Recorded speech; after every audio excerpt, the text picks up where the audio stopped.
অবশ্যই বন্দিগি করবে একজন, আর সে কে? মুসলমানের মতো একটু আওয়াজ করে বলেন, সে কে? একমাত্র আল্লাহর ইবাদত করতেই হবে। ঘোষণা কার? কোনো সন্দেহ আছে? সংশয়? এরপরে রব বলছেন, ওয়াবিল ওয়ালিদাইনি ইহসানা,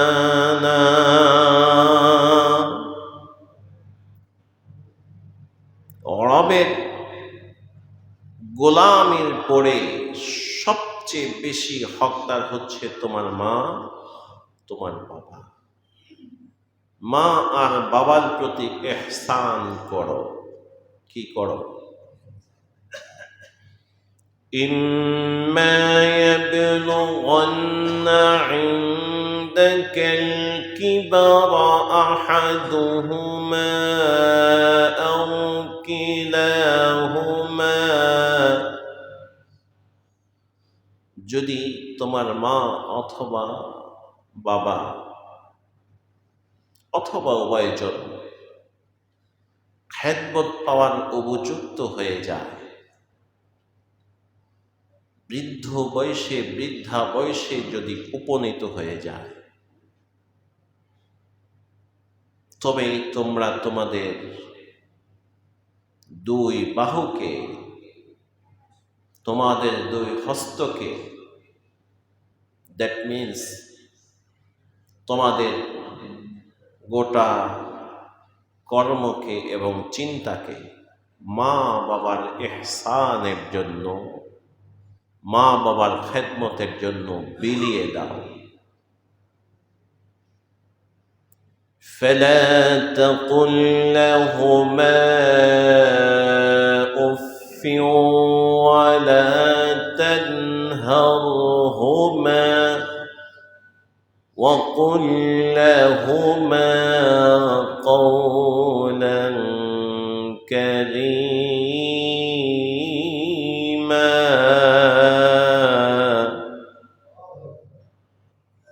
মা বাবার সাথে যখন কথা বলবে, এমন কোনো অঙ্গভঙ্গি করো না যে অঙ্গভঙ্গিতে মা বাবা তোমার আচরণে অসন্তুষ্ট হয়ে শব্দ ব্যবহার করে দিলে ব্যথা পায়, মনে কষ্ট পায়।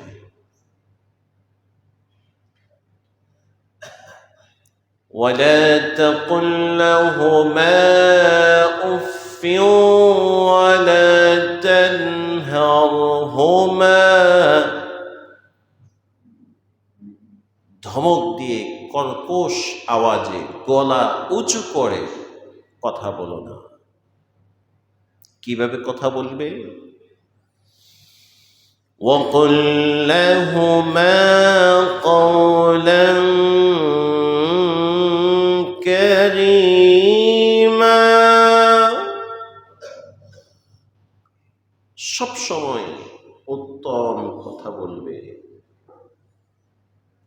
যেইভাবে বাবাকে ডাকলে বাবা সন্তুষ্ট হয়, যেই আওয়াজে মাকে ডাক দিলে মা খুশি হয়, ওই আওয়াজে মা বাবাকে ডেকো।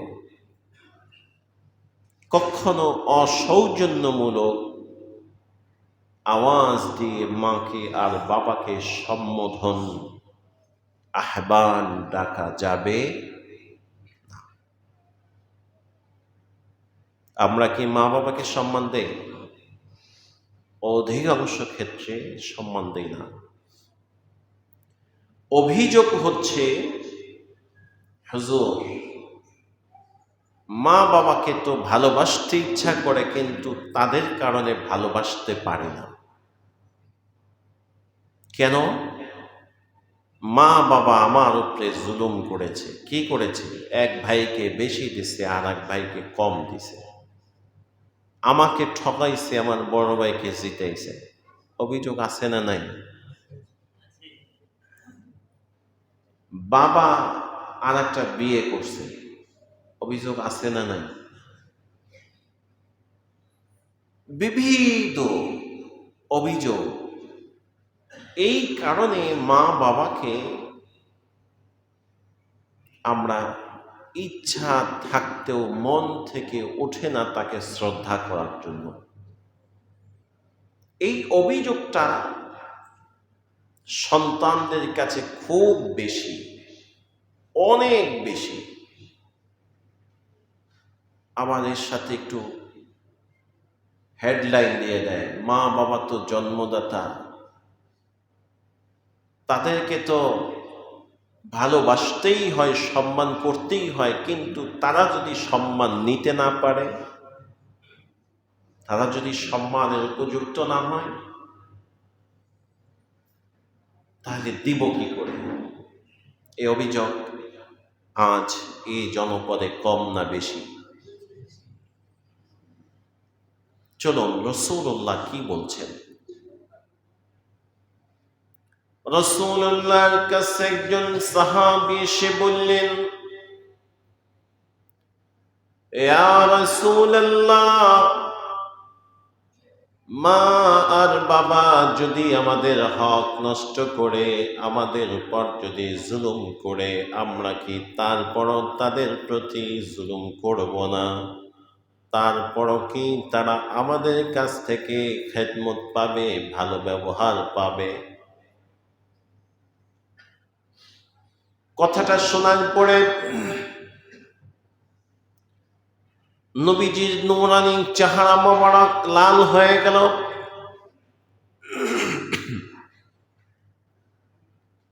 নূরে মুজাসসাম নবী আর আগে ফেটে পড়লেন, চেহারার মধ্যে রাগ ভেসে উঠল, চেহারাটা লাল হয়ে গেল। আল্লাহর পয়গম্বর রাগান্বিত কণ্ঠে তিরস্কার করে বললেন, ওয়া ইন যালামাহু ওয়া ইন যালামাহু ওয়া ইন যালামাহু, মা বাবা যদি তোমার উপরে জুলুম করে। আবার কথা বললেন, মা বাবা যদি তোমার উপরে জুলুম করে। রাসূল আবার আওয়াজ বৃদ্ধি করে বললেন, মা বাবা যদি তোমার উপরে জুলুম করে। কথাটা কয়বার বললেন? 3 বার বললেন। তোমার উপরে যদি জুলুম করে, তোমার উপরে যদি জুলুম করে, তোমার উপরে যদি মা বাবা জুলুম করে, তারপরেও তাদের সামনে ধিক্কার দিয়ে কথা বলা যাবে না। কেন যাবে না? সে তোমার উপরে জুলুম করলে বিচার করবেন কে? আল্লাহ। কিছু কিছু জায়গায় বিচার করা যায় না। মা বাবার বিচার কখনো সন্তান করতে পারবে, ওস্তাদের বিচার কখনো ছাত্র করতে পারবে, ইমামের বিচার কখনো মুসল্লি করতে পারবে, আলেমের বিচার কখনো আওয়াম করতে পারবে। এটা আমাদের সমাজে আছে কিনা? মা বাবার বিচার সন্তান করে, ওস্তাদের বিচার ছাত্র করে, ইমামের বিচার মুসল্লি করে, আলেমের বিচার আওয়াম করে। আছে না? এই জন্যই সমাজ দিন দিন অধঃপতনের দিক যাচ্ছে। রাসূল বললেন, মা বাবার বিরুদ্ধে কোনো অভিযোগ দেওয়া যাবে না। মা বাবার সাথে ধিক্কার দিয়ে কোনো কথা বলা যাবে না, কারণ মা বাবা হলেন মুস্তাজাবুদ দাওয়া। এমনকি মা বাবা তোমাকে সম্পদ থেকে বঞ্চিত করা দূরের কথা, তোমার পরনের পোশাকটাও যদি খুলে নিয়ে যায়, তারপরও বলতে পারবে না, ফালা তাকুল লাহুমা উফফিন ওয়ালা তানহারহুমা, কখনো ধমক দিয়ে কথা বলবে না, এমন অঙ্গভঙ্গি করবে না যাতে তার দিলে কষ্ট পায়। কথা বলবে وَقُلْ لَهُمَا قَوْلًا كَرِيمًا। সব সময় নরম এবং কোমল ভাষায় কথা বলবে। মা বাবা যদি পতিতা হয়, বেশ্যাবৃত্তি করে খায়, তারপরেও তোমার মা, তাকে আঘাত করা যাবে না, বিচার করতে পারবে না। وَقُلْ لَهُمَا قَوْلًا كَرِيمًا। মাকে বলবে, মা তুমি যে কাজটা করো এটা শরিয়া সম্মত নয়, এটা সামাজিক দৃষ্টিকোণে যায় না। আমি তোমার সন্তান, মা তুমি এটা করলে আমি সমাজে মুখ দেখাতে পারি না।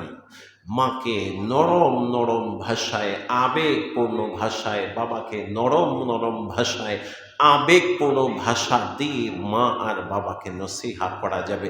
নসিহা করার ক্ষেত্রেও মা বাবার সাথে ঝিরকি দিয়ে, ধমক দিয়ে, কর্কশ ভাষায় কোনো কথা বলা যাবে? আমরা করব? যদি করি ক্ষতি আছে না নাই? عن أبي هريرة رضي الله تعالى عنه قال قال صلى الله عليه وسلم ثلاثة مستجابة। তিন শ্রেণী হলো মুস্তাজাবা, যা দোয়া করে তাই লেগে যায়, যা দোয়া করে তাই কবুল হয়, যাই দোয়া করে সাথে সাথে অ্যাকশন শুরু হয়।